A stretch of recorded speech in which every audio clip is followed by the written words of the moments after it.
دادا او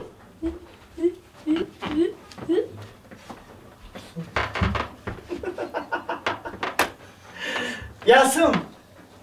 چی خیلی یاسم هر دو یاسم یا بار 5 سومون دیگه نه نمیشه 5 سومون او 5 قدی خون و 5 سومون میتونم اون تو بود 3 سومون گیری فهمیدی؟ روی قایدا و روی سوم 3 سومون باید گیری اگه دادا 5 میشه دادا بیا 5 بیا التماس دادا یا بار مایش من یک بار باشه یک بار رحمت دادا رحمت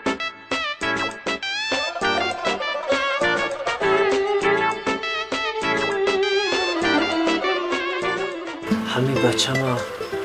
5 سومون دادم نشوه که پرواح کامپیوتر بازی را رو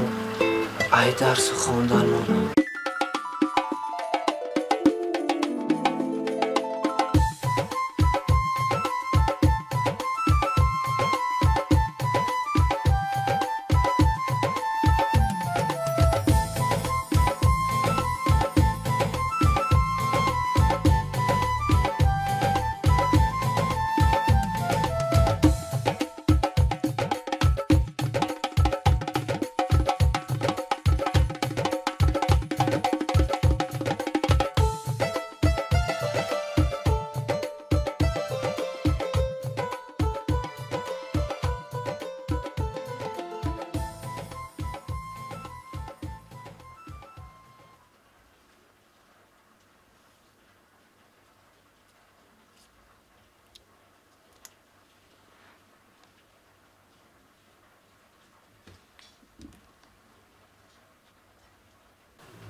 دادا